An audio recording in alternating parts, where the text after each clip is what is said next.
તો આ જીવ અને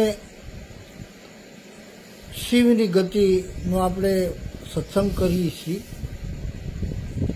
કે ભાઈ મારી ને તમારી શ્રદ્ધા જ્યારે પરિપક્વ થાય ત્યારે આપણને શિવ મળવાના છે એ નક્કી છે. હવે એ કોઈની કુખેથી જન્મતા તો નથી, એનું કોઈ નથી, પણ એ બધાયના છે. એ બધાયના માત પિતા. મેં તમને અર્ધનારી નટેશ્વરના સ્વરૂપ વિશે તમને માહિતી આપી કે ભાઈ આપણો આત્મા છે એ પણ એનો અંશ છે, એટલે એના એ પણ નર નારી નથી. જો રૂપ બેયનામાં છે ખરો, પણ એ પોતે કાંઈ નથી ને. આત્માને તમે નર કયો કે નારી કયો? હા, કારણ કે શિવરૂપ છે.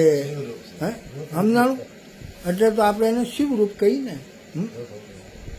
એટલે એ નર નથી અને નારી નથી. વામે કોણ પુરુષ કોણ નારી? જો કબીર સાહેબે સાક્ષી કે અવધૂત એસો જ્ઞાન વિચારી વામે કોણ પુરુષ કોણ નારી. એ અવધૂત ગોરખનાથને કીધું એ કે આવો દરેક વિચાર કરવો જોઈએ કે આમાં પુરુષ કોણ છે ને નારી કોણ છે. નારી કહો તો હું નારી નથી, અને પુરુષ કહો ને તો પુરુષ નથી. છતાં નર અને નારીની અંદર હું સૌ. આ વિધાન શિવનું છે. અને શમશાનનો નિવાસી. શમશાન બીજે ક્યાંય નહીં ગોતવા દવાનું. શમશાન એટલે તમારું શરીર. હા, એ શમશાન છે. શમશાન ક્યાં છે? શરીર છે એ શમશાન છે. શરીર ન હોય તો શમશાન ક્યાં છે?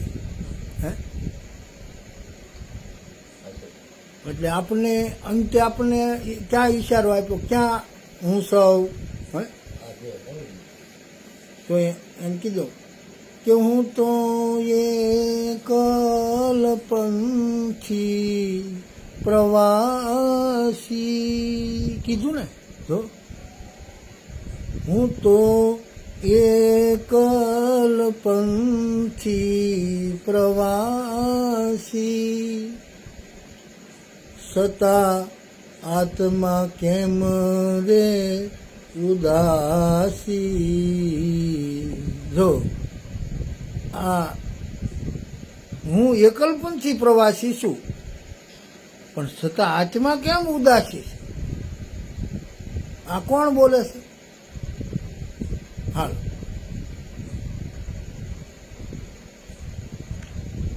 ક્યું તો એકલપંથી પ્રવાસી, સતા આત્મ કેમ રે એ ઉદાસી. થાક્યો મથી રે મથી, કારણ જડતું નથી. સમજણ આપો દયા કરી, શિવ દર્શન આપો. શંભુ શરણે પડી, માંગુ ઘડીએ ઘડી. કષ્ટ કાપો દયા કરી, શિવ દર્શન આપો. કે શંભુ શરણે પડી. શંભુ એટલે સ્વયંભૂ, પોતાની ઈચ્છાથી જે પ્રગટ્યા છે એને સ્વયંભૂ. પછી આપણે અપરંભસ શબ્દ કરી અને શંભુ કહી. હા, પણ સ્વયંભૂ એટલે પોતાની ઈચ્છાથી જેનું પ્રાગટ્ય છું હોય એને સ્વયંભૂ કહેવાય. સ્વયંભૂ બીજા કોઈ દેવને નહીં લાગે, કારણ કે બધા દેવનો કુખેથી જન્મ છે. એને માત પિતા છે, એને કુટુંબ પરિવાર છે. શિવને કોઈ પરિવાર જ નહીં. તમે લાંબો કોઈ વિચાર કર્યો એના વિશે? કે શિવને કોઈ પરિવાર જ નથી.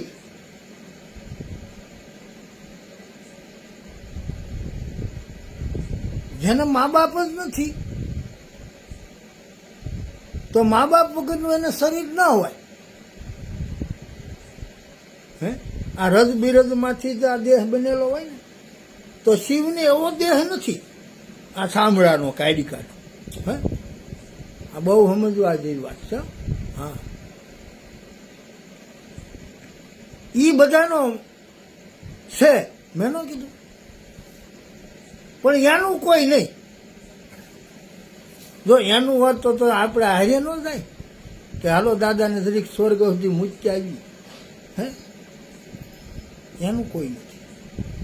આપણે બધા જ્યાં સુધી શમશાન સુધી જવાવાળા, ત્યાં સુધી શમશાન સુધીનો સંબંધ એટલે દેહ સુધીનો સંબંધ. દેહ છે ત્યાં સુધી આત્મા એટલે આપણે કાંઈ સંબંધ જ નહીં. આત્મામાંથી જો એટલે આપણે શું સંબંધ રાખવાનો? આપણો હગો બાપ હોય, હગી માં હોય, હગો ભાઈ હોય, પણ દેહમાં આત્મા નીકળી ગયો એટલે આપણે આત્મામાં કોઈ રૂજુ, આત્માને કોઈ ગોચો? હે, ઈ આપણા બધાનો હતો એટલે આમાં આવીને રમણ કરી દો. કોકના બાપ તરીકે આવીને વયો ગયો, કોકના દીકરા તરીકે આવીને વયો ગયો, કોઈના ભાઈ તરીકે આવીને વયો ગયો, કોઈની મા તરીકે આવીને વયો ગયો, કોઈની માસી તરીકે આવીને વયો ગયો. હે, ઈ બધાની વચ્ચે રમીને વયો ગયો. હે, પણ એની વાહે હજી સુધીમાં કોઈ માઇકેલાલ ગયો ખરો? હે, એટલે એનું કોઈ નહીં, ઈ બધાય. તો આપણે દેહ છે એટલે શમશાને જાય ને. કોઈ આત્માને શમશાને લઈ ગયું તો આત્માનો જન્મ છો. આત્માને કોઈ મા બાપ ખરું? એ તો માતાના ઉદરમાં એનો પ્રાદુર્ભાવ છો. આમાં ચેતન આવી ગયું 5મે મહિને. હે, તો એ કાંઈ ક્યાંથી આવ્યો અને ક્યાં ગયો? હે, વશમાં રમણ કરી ગયો એ હું?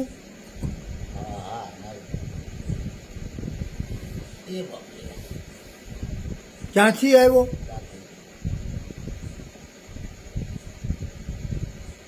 હાલો, ક્યાં ગયો? આપણે ક્યાંથી આવ્યા અને ક્યાં જવાના છે ખબર નથી? ખબર? બસ દેહનો જન્મ અહીંયા છે તો દેહનો પડ્યો અહીંયા. ઓલાનો જન્મ એ નચ્યો ને એનું મરણ એ નચ્યું. હે, એની આવન જાવન થઈ ગઈ, એની અંદર આપણો એક અવતાર પૂરો છે. લો, એની આવન જાવન છે. હે, બસ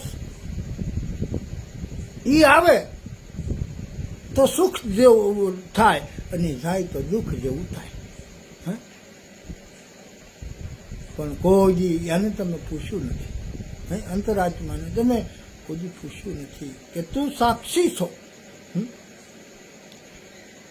હું જે કરું છું એ તને બધી ખબર. હું ખોટું કરું છું તો હું કદાચ આખી દુનિયાને પડદામાં રમાડી શકું. હું તમને બતાવવા ન દઉં. હે, હું ખોટું કરું છું. કદાચ તમારા બધાની નજરથી હું બસી જાઉં, પણ સાક્ષી રૂપે રહેલો એ શિવ છે. હે, એની દ્રષ્ટિમાંથી કોઈ બસો ખરો? હે, તમે જે કર્યું છે એ તમને ખબર જ છે કે નહીં? એ હકીકત તમને ખબર નથી, પણ એ ઓલાને ખબર છે. પણ તમને એમ લાગે કે મને ખબર છે. નહીં, એ જેને ખબર છે ને એ તત્વને આપણે ગોતવાની જરૂર છે. જે થઈ થવાની જાણે. હે, એ બધી જાણે એ તત્વને આપણે એ તત્વની ભેળું ભળી જવાનું. હે, એની ગતિએ તો વયા જાય. જો જન્મ પહેલા જન્મી જાય અને મરણ પહેલા મરી જાય, એનું નામ આચમન. એનું નામ શિવ. હા, જે જન્મ પહેલા જન્મો અને મરણ પહેલા જે મર્યો. કાળ જેનું કાંઈ ન બગાડી એટલે તો આપણે એને મહાકાળ કહી. એટલે ઓમ ત્રંબકમ યજામહે સુગંધિમ પુષ્ટિવર્ધનમ ઉર્વારુકમેવ બંધનાન મૃત્યુય મોક્ષીય મામૃતામ. મહામૃત્યુજય મંત્ર આપણે બોલે કે ઓમ ત્રંબકમ યજામહે સુગંધિમ પુષ્ટિવર્ધનમ ઉર્વારુકમેવ બંધનાન મૃત્યુય મોક્ષીય મામૃતામ. તો કે આ ત્રિગુણી માયાનું યોજન કરતા કરતા અને આ બધી ઇન્દ્રિયોના જે બધા વિલાસો છે એનું યોજન કરો, એની અનુભૂતિ કરો. અને જ્યારે એ તમને એમ લાગે કે આ બધું નાશવંત છે એવું જ્યારે આપણને સાક્ષીપણામાં આવે, આપણે બધું જાણી જાય કે આ નરી આંખે દેખાય એ બધું નાશવંત છે. ખુદ એ જ એમ કહે છે, આ મહામૃત્યુજય મંત્રનો પાઠ કે ઉમા કહું મેં અનુભવય અપના. પોતે મા ભવાનીને કીધું હતું ને કે ઉમા કહું મેં અનુભવય અપના સત્ય હરિ ભજન જગત સબ સપના. આમ મા ભવાનીને આ શબ્દો કીધા છે ને એણે કે આ જગતની અંદર સત્ય એક હરિનું ભજન જ છે, બાકી બધું નાશવંત છે. શાશ્વત એક આપણો આત્મા. પણ જે જીવ છે કમાણી કરે અને સત્યને માર્ગે હાલે તો જે મુકામે પોગે ને તો એ ખુદ જીવ જ છે. પણ એ માર્ગે ચડાવવાવાળા આપણા સદગુરુ આપણને જે રાહ બતાવે એ રસ્તે હું તમે જ્યારે વ્યાજ આવી ને ત્યારે તમને અનુભૂતિ થાય કે મારા ગુરુદેવે મને ભગવાન બતાવ્યો. ગુરુ ગોવિંદોનો ખડા. જો સાંભળજો, કબીર સાહેબની અનુભૂતિ છે કે ગુરુ ગોવિંદોનું ખડા. કિસી કો લાગુ પાય. અસમંજસતા ઊભી છે કે આમાં પગે કોને લાગુ, પેલા ગુરુદેવને નમન કરવું કે ભગવાનને? બરાબર સમજો કે ગુરુ ગોવિંદોનું ખડા. કિસી કો લાગુ પાય. આમાં પાય કોને લગાય કે બલિહારી ગુરુદેવ કી. જેને ગોવિંદી આ બતાય, જેને પરમાત્માની અનુભૂતિ આપી છે એવા સદગુરુ સાહેબને જ પહેલું પગે પકડાય. પરમાત્માના પગ પહેલા જ પકડવાના. હવે બને છે કે ગોવિંદ આપી દીધા એટલે એવી આપણે ઘણા વાટ જોતા હોય. ઘણાને મારે કહેવાની ઈચ્છા, વાટ જોતા હોય એ કે આમ હારે લઈ જાય અને પછી જંગલમાં લઈ જાય કે અંધારા ઓરડામાં લઈ જાય અને ત્યાં આમ ભગવાનના દર્શન કરાવે કે ગુરુદેવ એમ ન કરાવે. પણ તારી ઘટ ભીતર જે અંધારું છે, તારું ઘટ જે અંધારિયા ઓરડા જેવું છે અને એની અંદર જે નૂર છે પરમાત્માનું, એની અંદર જે પરમાત્માની અસ્મિતા છે, એના જે સત્યની એક આભા છે, એક સત્યનો જે પ્રકાશ છે, એ પ્રકાશે મને તમને જે આંગળી પકડીને લઈ જાય ને એ સદગુરુ કહેવાય. સમજાણું? તો તમસોમાં જ્યોતિર્ગમય, અંધારેથી અંજવાળે લઈ જાય એ ગુરુદેવ. તમસ નામ અંધારું. આ દેહ છે ને તમો ગુણથી બનેલો છે એટલે એને તામસ કીધો. સબરીજીએ કીધું છે રામચરિત માનસની અંદર એને મતંગ ઋષિની આગળ એ બોલેલી છે કે તામસ દેહ ભજન નહીં હોય. હે ગુરુદેવ, આ તામસ દેહથી ભજન ન થાય. આ દેહથી ભજન નથી થતું. કોઈને જો એવો ફાંક હોય તો કાઢી નાખે કે આ દેહ હોય તો ભજન થાય. હું ના પાડું. હા, દેહ હોવો જરૂરી ખરો, પણ દેહ ભજન નથી કરી શકતો. કારણ કે દેહ તો તામસ છે. તમો ગુણથી બનેલો, રજો ગુણથી બનેલો એવો આપણો આ મલિન દેહ છે ને, એના દ્વારા ભજન નથી થતું. એના દ્વારા ક્રિયા થાય બધી, એના દ્વારા કર્મ થાય, પણ આ દેહ દ્વારા ભજન નથી થતું. તો ભજન આમાં કોણ કરે?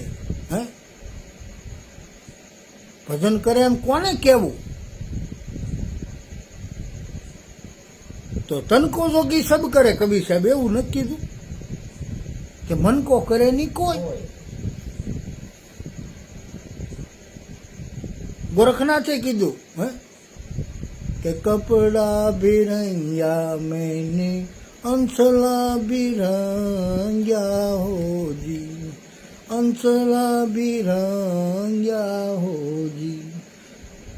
આ જબ લગી मेरो मनड़ो नरंग्यो मेरे लाल लाल मेरे दिल में संतो लागी वैरागी रामा જોયું મેં તો જાગી હોજી. હું કીધું એ જોયું મેં તો જાગી હોજી. વસ્તી મારે ના મેરે ભાઈ માંગી મત ખાના હોજી. હું કીધું ટુકડે મેં સે ટુકડા કર દેના મેરે લાલ. એ કાંઈ ખાવાનું નથી કીધું પણ આપણે સમજ્યા નથી. કીધું કાંઈ ને કર્યું કે બસ્તી મેં રહેના મેરે ભાઈ ગોરખનાથ. રહેવાનું વસ્તીમાં છે હે, પણ માંગી મત ખાના, માંગીને ખાવાનું નહીં. એટલે જો માંગીને કોણ કમાણી કરીને ખાવું. હવે કમાણી કઈ કાંઈ ખેતરમાં સંતો કામે જ આવવાના? તો સંતોની કાંઈક કમાણી બતાવે ને કે ભાઈ હે સંતો તમે ગોરખનાથ કે એવી કમાણી કરજો હા, અને કમાણી કરશો ને તો તમે તમારા હકનું ખાઓ. હા, કે ભાઈ ડાયાભાઈની ઘેરે ભોજન થયું છે જો, તો ડાયાભાઈની ઘેરે જે ભોજન કર્યું એ મેં કમાણી ન કરી હોય, ભજન ન કર્યું તો એ તો બધું ફેલ ગયું. હે, દેનારનું ફેલ ને ખાનારનું ફેલ. હા, તો ખાનારો ખાય અને બંધાય છે, દેનારો દે છે અને એ દઈને બંધાય છે. છૂટતો નથી એક પણ છોડાવીએ કે એવો સમર્થ કોઈ સદગુરુ જો મળે. જો દેનારને ખબર નથી પાત્ર કુપાત્રની, વિવેકનો અભાવ છે એટલે પાત્ર કુપાત્ર જોયા વગરનો સીધો દઈ દે છે, તો એ દઈને બંધાણો છે. અને લેનારો લાયક છે કે નહીં, લાયકાત વગરના એ લીધું તો એ લઈને બંધાણો છે. લાયકાત વગરનું કદાચ કોઈનું અન્ન ખાધું તો એ ખાઈને બંધાઈ જવા જેવું છે. એટલે આમાં બહુ બધું સમજવા જેવું આવે. એટલે જ્યાં લગી મારું તમારું મન ન રંગાય ત્યાં લગી બધું ખોટું છે. ત્યાં લગી બધું ખોટું છે. તમે ગમે એટલા કપડાં રંગાવો, હસળા ઓઢો, ગમે એ કરો, સીપિયા રાખો, પણ જેની પાસે સતનો સીપિયો હોય, આચરણનો જેની પાસે અસળો હોય, જો આચરણ રૂપી જેની પાસે અસળો હોય, સતનો સીપિયો હોય અને બ્રહ્મભેદનો જેને ભેખ પહેર્યો હોય, તો એવા પુરુષો, કોઈ વિરલ પુરુષો જ ભજન કરીએ કે બાકી ભજન આ દેહથી નથી થતું. કારણ કે દેહ છે એ તમોગુણી છે. આ દેહને તો જો દેહ તમને ભજન કરે નહીં કરવા દે. સમજાણું? એટલે મારું એ કહેવાનું કે ભજન જે કરે છે, પિંડી મને ભજન ન કરે, કમાણી કરી કરી અને આર્તભાવ કરી કરી અને પરમાત્મા અને સદગુરુને શરણે એક જ વસ્તુ માગ્યા કરવાની હોય વારા ઘડીએ કે હે સદગુરુ દેવ, આ મારું પિંડી મન છે એ મનને બ્રહ્માંડી બનાવી દે, એટલે આ નવમાંથી છૂટે ને તો જ હું માનવ થાવ, નગર હું માનવ ન થાવ. આ નવ દરવાજાની હારે મારું તમારું મન જે સંકલ્પો વિકલ્પો જોડાણું છે ને એ આપણને નવખંડ ધરતીની અંદર ભટકાવે છે. આ ભટકાર આપણો મળતો નથી, એટલે જન્મ મરણના સકર છૂટતા આ જય ગુરુ મહારાજ. રજા લેવી તો મારે જો